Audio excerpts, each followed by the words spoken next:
Hi guys, welcome back to Best in Show Books. I'm Shelby. I'm Jeanna. This is our second time filming the intro today because I was struggling on the names, but we are ourselves. We are booksellers here at an independent bookstore in Nashville, Indiana. It's called Naughty Dog Books, and every week we bring you bookish videos, TBR lists, and this episode today is going to be kind of our take on the trend going around 10 before the end. Yeah. When I saw that, I was like, 10 before the end. I don't know that I could do personally 10 before the end, but together we could do 10 for the end. Together we can do 10. So we each took 5, and I felt like that was a lot more reasonable. Yes. Yeah. So we also asked a couple days ago, we asked you guys what were some books that you were hoping to read before the end. And I thought that was neat to see. I liked that. A lot of those titles were ones that have been on my radar or are on the recently announced Goodreads list. So we have a couple here just to share with you. Several people mentioned Royal Assassin by Robin Hobb, Wild Dark Shore by Charlotte McConaughey. I hope I said that right. Yeah. The Names by Florence Knapp. And that's high on my list. I know. I think you would really like that. I had a customer come in and explain the concept of that to me, and I was like, "Oh, that sounds really good." Yeah. Sounds like you'd like. I'll cry. Make you it's cry. Fine. Yeah, it's fine. I know that. Yeah. And somebody this morning, I think it was either overnight or this morning, I caught it, said that they were not doing a 10 for the end, but they were working on lessening their TBR in 2026. So like reading off of their TBR. I'm like, that's a good idea too. Yeah. I like that. So Yeah. same concept. Same concept. Yeah. So today we're each going to talk about 5 books that we hope to finish before the end of the year. Some of them we've already started. Some we just hope to crank out in the last few weeks of 2025. Yes. So do you want to go ahead and start? I can. So my first one is A Pale Horse by Agatha Christie. And I have started this twice. And it's not that I don't enjoy it. It is just very different for Agatha Christie. It was written in 1961. So it's one of her later reads. And it was funny that when the store opened a few years ago, or what, 5 years? 5 years. 5 years ago. I came in and I was talking to your mom. And I was like, I need something to read. And I like mysteries. And she's like, do you like Agatha Christie? And I'm like, yeah. I wasn't working here. I'd been at the book club, but I wasn't doing anything in the store. And she's like, you need to read this. So I bought it and I started it and I put it aside to read a book club and I forgot about it. And so this year when Halloween spooky season came around, I was like, oh, I'll pick that back up again. And I started it and then book club came around and I had to put it aside. So it's not that long of a book. No, it's really not. And I'm even further this time than I was last time because I started the whole book over again. I was like, I don't know about this. So, and it's actually been adapted into various TV and radio dramas through the years. Oh. And there is one with Rufus Sewell. Oh. And so I'm really wanting to finish it because that's my reward. I will not watch it until I finish the book. That's a good reward. And so this one takes place, because it's more modern. This gentleman is a historical journalist and he finds out about the Pale Horse, which is an inn that is now no longer an inn, and these ladies live in it. And there's this idea that they can get in your mind and convince you to kill somebody, or I'm sorry, convince you to die. They convince you to die. So you die of natural causes, but they can telepathically control how you feel. So there's these series of deaths that are a little odd, and he figures out that maybe the Pale Horse and these older ladies who believe in this voodoo stuff might be involved. So, and he gets really good. It actually really is really good. And he gets a couple people involved in his investigation, and they're people that his friends look at him like he's nuts, and the girl that he's kind of sort of dating, not dating, is like, no, I'm out, you're nuts, just whatever. So he makes friends with somebody else that's a lady friend, and so this has been really different, and I've really liked it, and I cannot wait to see Rufus Sewell as this guy. Yeah, good reward. Yeah, good reward. So if you've read it, let me know, because this one, there's no Poirot, there's no typical, I don't know, Miss Marple, we're going to solve the crime, closed door. It's over a period of time. It's not within a day or a week. I mean, it's different. I like it. But historically speaking, we have enjoyed the different Agatha Christie ones. Like Death Comes as the End. Yeah. Very different. Yes. Very good. Yeah. That does sound good. Yeah. So I'm really glad your mom recommended it. It's just like 4 years later before I finished it. Yeah. It's okay. So are we staying in the, so that was A Pale Horse by Agatha Christie. So are we staying in any of the Mysteryland for your first book? No. No. But okay. my first book is also one that I have started. I haven't read it over 5 years. It just came out, and so I'm actively reading it. The Gales of November, The Untold Story of the Edmund Fitzgerald by John Bacon.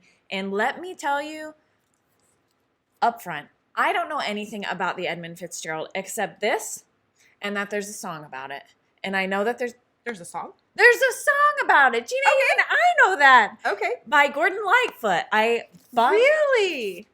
My father-in-law is a huge gosh. Gordon Lightfoot fan, so I'll have to look that up. Yeah, it's like, I mean, I couldn't tell you how it goes or anything like that, but I know that my mom one year for Christmas was like, I love Gordon Lightfoot and the Wreck of the Edmund Fitzgerald. So I bought her that CD. Okay, I'm going to look that up. And I had customers come in the other day, and we were talking about the Titanic and, you know, ships and sinking ships and things like that. And then we started talking about this, and I was like, don't tell me. I don't know anything about it. Yeah. And avoiding information about the Edmund Fitzgerald is like avoiding a spoiler on social media. I'm like, don't tell me. I don't want to know, because I feel like everybody knows information about this but me. Yeah. So I am really enjoying it so far. Okay. I have already learned a lot about the Great Lakes, which I haven't. Oh, that's right. This is the Great Lakes one. Okay. Yeah. So a lot of people here, because we're in Indiana, are like Great Lakes vacationers. You're kind of a Great Lakes. Michigan. Yeah. So, and I am not. Like, I've been to Chicago, and I have been to Niagara Falls, so like opposite end of the lakes. But other than that, that's pretty much it. So I'm really enjoying this so far, and this is one that I know I will finish.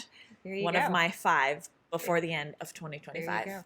That's interesting, because I remember hearing the tidbit, because Clay was really, my son was really. Don't tell me any facts. No. Okay. He was really into shipwrecks and treasures and all of that. And we learned somewhere along the lines that Lake Michigan and the Great Lakes have the most shipwrecks of all of the bodies of water.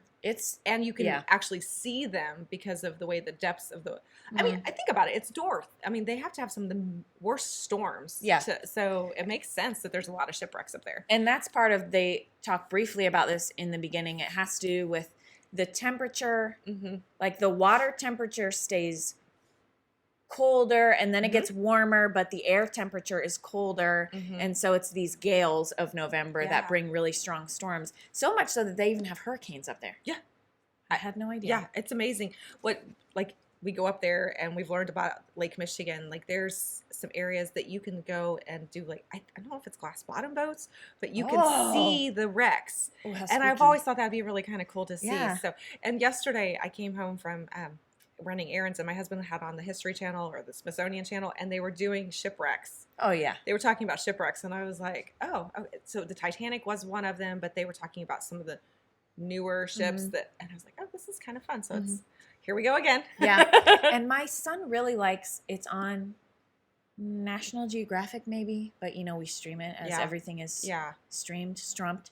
And it's called Drain the Oceans. Oh. Where they like analyze shipwrecks via sonar and put the imagery together. I'm going to have to look up, maybe for my treats after I finish this one, if they have an episode on that. Yeah. They probably do. I'm sure they do. If they wrote a book about it, I'm sure there's an episode somewhere. Yeah. If you can't tell, and if you have watched our other episodes at this point, we are moving a little quicker because we have 10 books to talk through, and we really could talk a long time about this. So for expediency's sake, we're whipping right along here. So what's your next one? And especially because a couple of them we've already started. Yeah. So like I could tell you a million things, and I don't want to give any spoilers away. So my next book is a true crime, so nonfiction. I started it because it's Nonfiction November. Oh, yeah. So, A Killing in Amish Country, Sex, Betrayal, and a Cold-Blooded Murder. And this one is by Gregg Olsen and Rebecca Morris. So, this one is killing me. I've seen her reading this in the store, and I was like, Gina, what are you reading? It's entertaining. So I will admit, we are big fans for vacation weekends to go to Shipshewana up in northern Indiana, which is a little Amish area. We also will drive to southern Indiana to a couple little Amish areas to go to the grocery store. They're nice little road trips. I grew up reading the Beverly Lewis book. I think it's Lewis books about the Amish romances. Kind of a little bit obsessed-ish. I have been to this particular Amish area in Ohio, but it's been a long time ago. This is the Amish stud. And that's exactly what he calls himself, is the Amish stud. So one evening, the Lifetime Movie Network happened to be on. Just killing me. I know. And it was the movie made called The Amish Stud. And I'm like drawn to it, first of all, because it's the name. And I'm like, how does that work? And then it's the guy that plays the Amish stud is the actor from some of the Hallmark movies. I admit, I'm all over the place when it comes to these things. And I'm like, this is a different role for him. And so I'm like, I think we actually have this book. So I came in and it's in our crime vault. And I thought, I'm going to read this.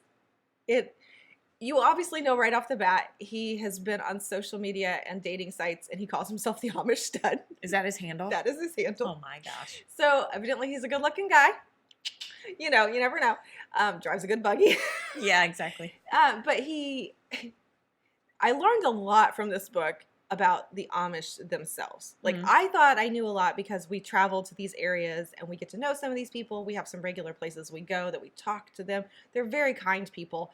But there's a lot that I didn't know about the Amish and the old order, new order, and then there's an Andy something. I want to say Weaver, but that's not right because that's the last name of the victim. Description of what they can and cannot do, how strict they are, all of that. So I got a lot of information about that. And then you get the murder.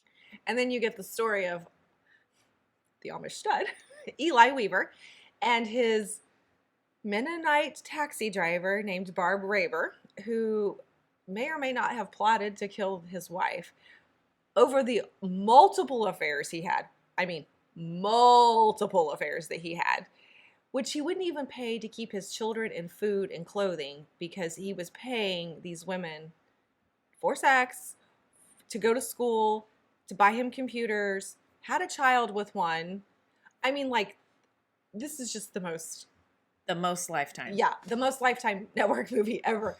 And I can see that. It did, I've already started it. It drug a tiny bit in the middle when you got the salacious murder and then the police officers got involved. It drug a little bit. I'm on the back half of it now, and we're getting closer to the trial and like that kind of stuff. Like, we're getting closer to that. So very interesting, I have to say, as far as learning about the Amish themselves. That really piqued my interest. So the first probably 5 chapters that were explaining life and how it comes about.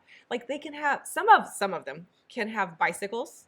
Some of them can't. The ones that can't have bicycles can use rollerblades. What? So does it have to do with wheels? I don't know. I didn't understand that part. That was a new one for me because where we go, everybody has a bicycle. So I didn't understand that. The clothing color, flip-flops. Some can have flip-flops, some cannot. Like, it was just really odd. And I did learn a lot, though, that they really don't believe it has anything to do with the religious side of it.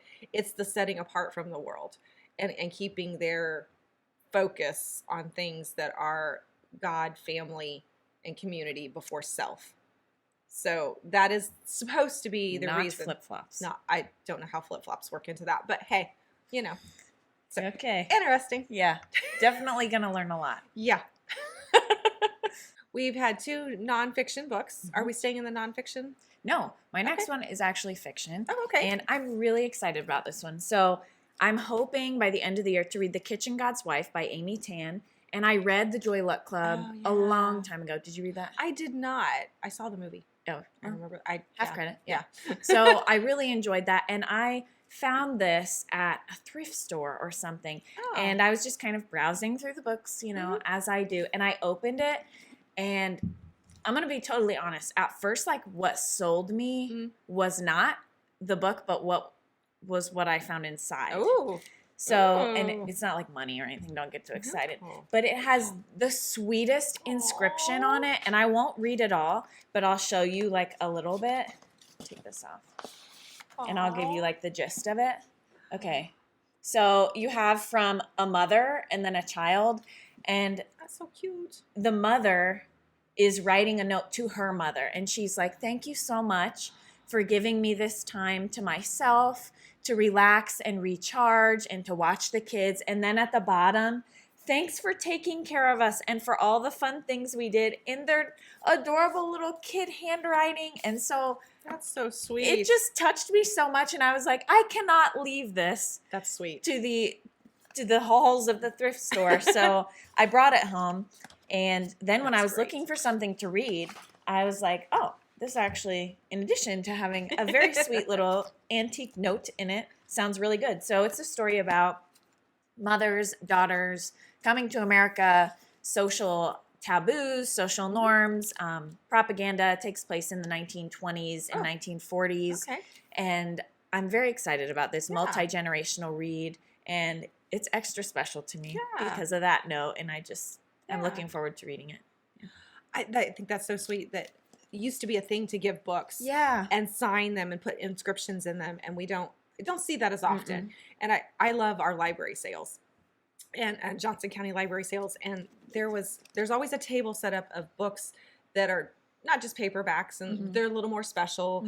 There was a lady that passed away, and she donated all of her books from her library, and there was a series of books, and she had the most beautiful book plates inside, and she had written things about this whole series. I bought the whole series. I was like, same thing. I just want the book plates. They look like they had never been touched, but yet you knew she had read them. I was like, that's just so endearing to have in a collection of somebody else's gift and love of reading. And so that's so sweet. Yeah. Aww. And I felt like, I don't know, maybe I'm reading too much into this, but it was so sweet. Yeah. I thought, this is probably not, she probably didn't give it up on purpose. You know, like it was the inscriptions from the early 90s. So like maybe she passed away and it got donated, you know, I don't know. Maybe the kids didn't even know it got donated. Yeah. And probably nobody even looked in to read it, but I'm excited to read it. I will cherish it. I love that. Aw. All right. So what's your next one? So we are staying in historical fiction. Okay. And this one is The Spectacular by Fiona Davis. And I'm sorry, I did not bring any of my pretty books in to show you. I'm sorry. This one, I have wanted to read it since it came out in 2023, not 1923. And a friend of mine from book club has this cute little lending library, the little dog library, and you donate books and people can change them out. And she posts what she puts out there. And I was like, oh, I've always wanted to read that. So she brought it to me at book club. Aww. And so I'm really excited to read it. The cover is beautiful. It has a very Art Deco look to it. Right? Yes. Yeah. It's very pretty. So this one is about, in 1956, New York City, 19-year-old Marion Brooks pursues a dream of becoming a rockette. Ooh. I know, right? So Radio City Music Hall, rockette. That, I am not a dancer. Never will be. I admit that. I'm like 5 feet too short to even be a rockette. I know that. So, but I love them. So this really spoke to me in a lot of ways. 1956, the Rockettes, like all of that glamour of old Hollywood. I love old movies. So I will be playing this in my head, but there's a Big Apple bomber. Big Apple bomber. I don't know. So it says the hunt for the Big Apple bomber. So evidently a bomb explodes near the Radio City. So she ends up helping somehow with that mystery. So you get some history and mystery. Oh. Yeah. So I'm really looking forward to this one, and I hope it lives up to my expectations because I have high movie hopes. Yeah. Have you read Fiona Davis before? I have. Yeah. I do. I really like her books. And her newest book, The Stolen Queen. Cannot wait to read that. That was one several subscribers commented and said that they were hoping to read that. That is also on my TBR, and I hope to read it by the first of the year, end of this year, but I don't know. It was not a firm inclusion on the It was list. not, because this one was older and it was on. I was like, I want to get to this one. I'm really looking forward to finishing this one. So yeah, it'll be good, right up your alley. Yeah, and if anybody gets the chance to see the Rockette Christmas that comes around, that was one of the most beautiful shows I have ever seen. Oh, really? So touching. The Christmas music was great. The show was fantastic. They had a live nativity at the end where they actually brought out animals. Oh, wow. I mean, it was fantastic. I remember crying so much I'm a crier, I admit it, at the end because it was so emotional. It just felt so real and it was so quality done. I loved it. So I'm a Rockette fan. Who knew? Yeah. So are we staying in the fiction land or are we going back to nonfiction for you? Fiction, but thriller. Ooh. So I was thinking as I was not speaking. You know, I have a lot of nonfiction books that I'm currently reading, and sometimes, you know, you do need to break that up. Yeah, so absolutely. I really hope to read Best Offer Wins. This is not out yet. It comes out at the end of this month. It's by Marisa Kashino. And it's supposed to be like a darkly comedic, how far would you go for the perfect house? Oh, okay. So, and I don't know a whole lot about it. I know it's got a lot of buzz around it already. People are saying that it's fantastic, one of their favorite thrillers of the year. And then on the front, there's an endorsement from Alex Michaelides, who wrote The Fury, which I loved. Yeah. Silent Patient. What's the other dark academia one? The Maidens. He wrote that as well. Oh, yeah. And so he said, not since Gone Girl have I been so gripped by a narrative voice.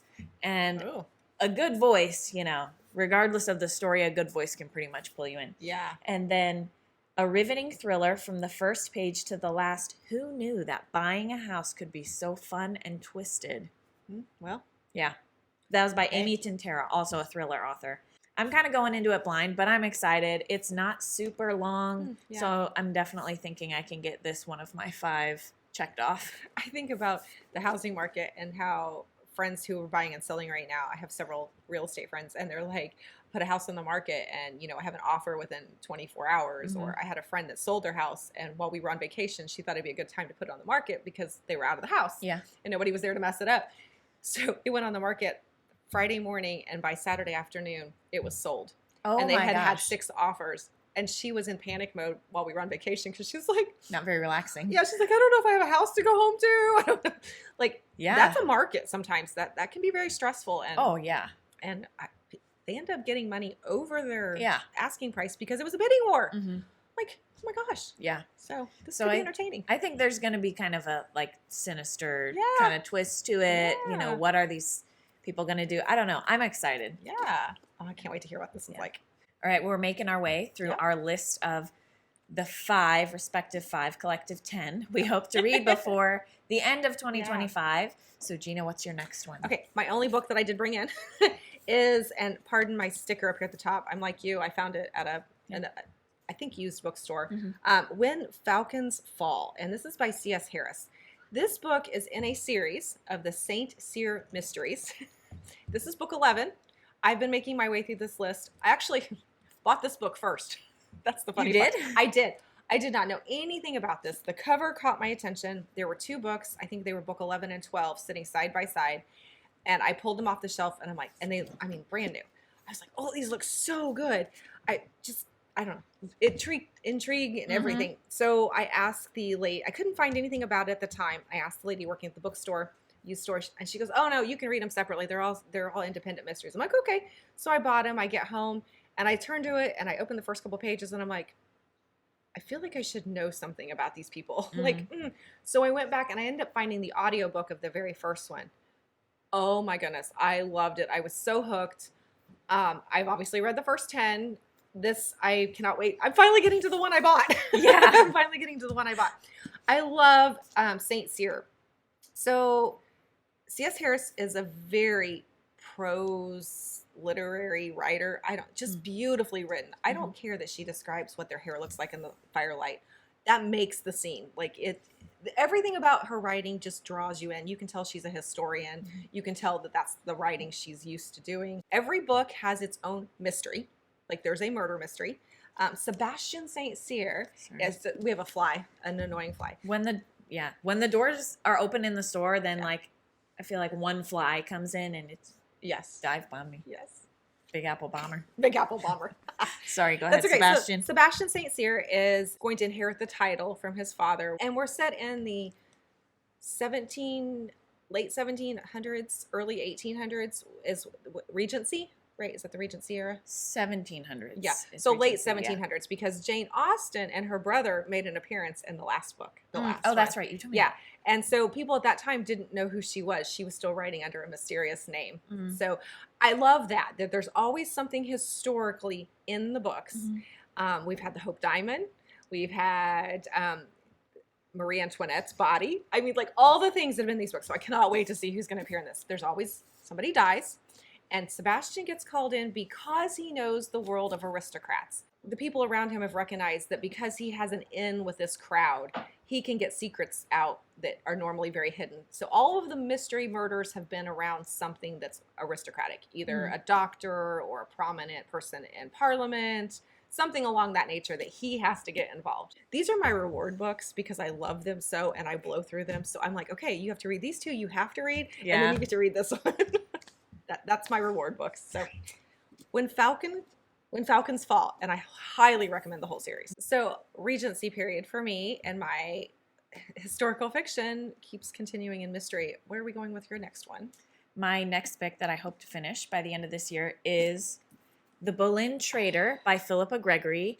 And let's just take a moment of silence for this cover. This is a great cover. Amazing. This is a masterclass in a cover. Like it how so is. Her dress is all on these like bones and skulls, animal skulls, and the cover made me want to read it. Yeah, I don't even know other than Boleyn. Yeah, I really didn't know anything. I was like, I just want to read it because of that. Right, and so which is a good thing, you know. Yes. Publishers and authors take note. Yeah. So this is about Jane Boleyn, Anne Boleyn's sister, and it's going to be about how she is kind of working behind the scenes to pull some strings within the Tudor court and Tudor era politics, and I'm really excited about it. One thing I like about Philippa Gregory is that her books can kind of be read standalone because history is history, you know, and if you have like a rough understanding of it, you know, and admittedly, this is only going to be like my second book that I've read by her, but I have seen the series The White Queen.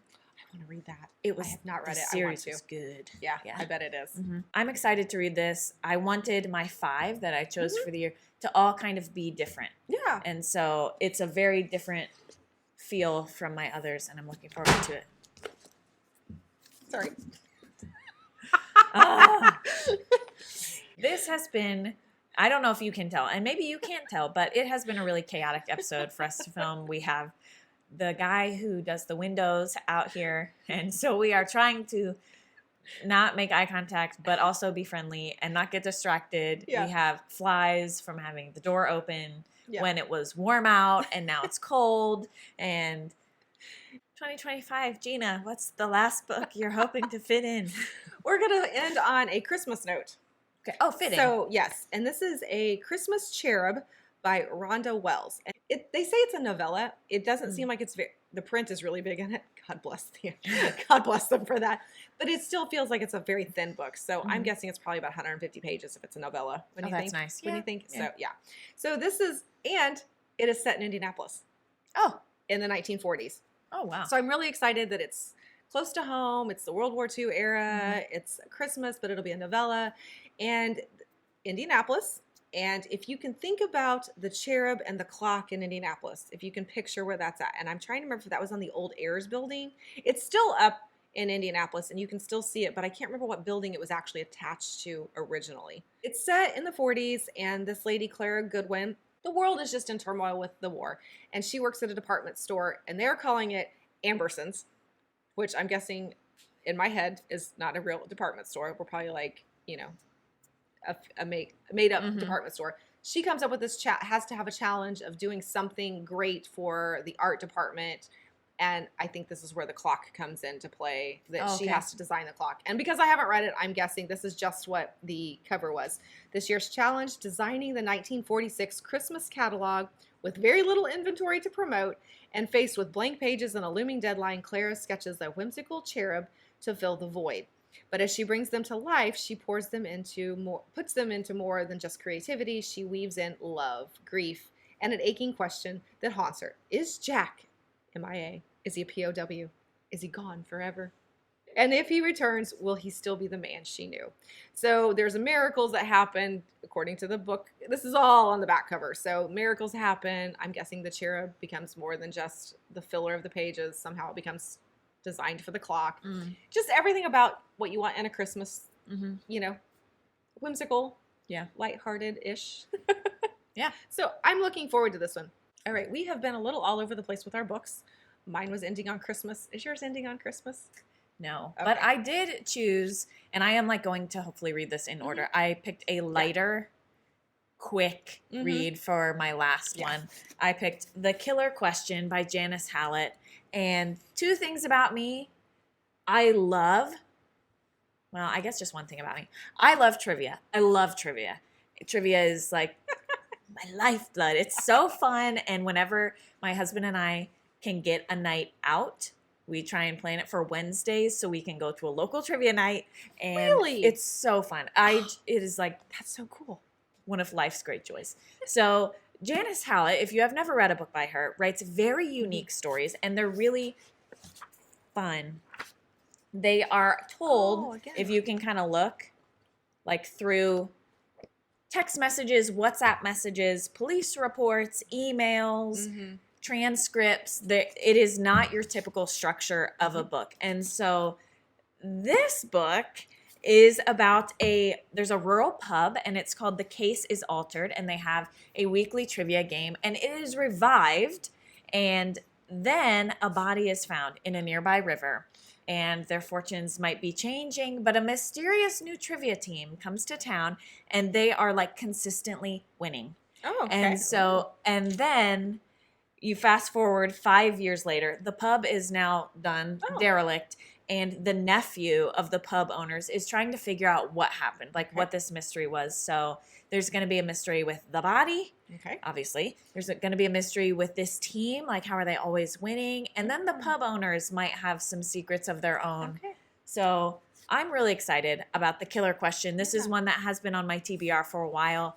Last year, Mystery Book Club, was it last year? I think so. Read The Mysterious Case of the Alperton Angels by Janice Hallett, and that was a fun read to do with the group. Yeah, kind of go through this unique medium of storytelling. So I'm looking forward to this one, and who knows? I wondered if she was going to write it the same way, like letters and text. I think that's and her all thing. That. Yeah, because I have another one at home by her, and it's about art.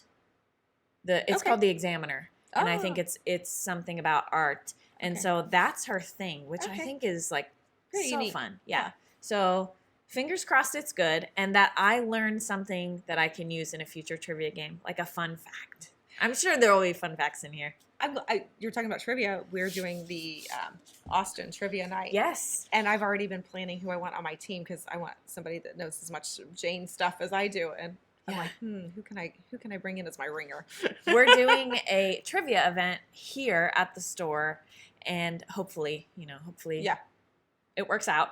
But in honor of Jane's 250th birthday, which is this coming December, and so we're going to have Jane Austen themed trivia. I'm going to be the MC. Oh. I won't be participating. Obviously, you know that I'm not. My Jane Austen well of knowledge I think you should be on a team, personally. Pretty shallow. Yeah, because you want me to compete against you and then win. Yeah.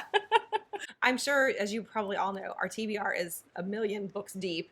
So these are the 10 that we really want to get finished. A couple we've started, and then check them off the TBR. Yeah. So what are you guys reading for the end of the year? Do you have seasonal reads? Are you going to clear off the TBR? Are you clearing off the bedside stand? Are you clearing off the book pile on the floor next to the couch that you keep tripping over?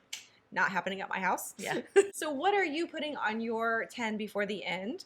And let us know. Let us know if you've read any of the ones that we've got on our list and your thoughts on them. And we always love hearing from you. So thank you guys for participating and joining us every week here at Best in Show Books. I'm Jeanna. And I'm Shelby. Have a great day.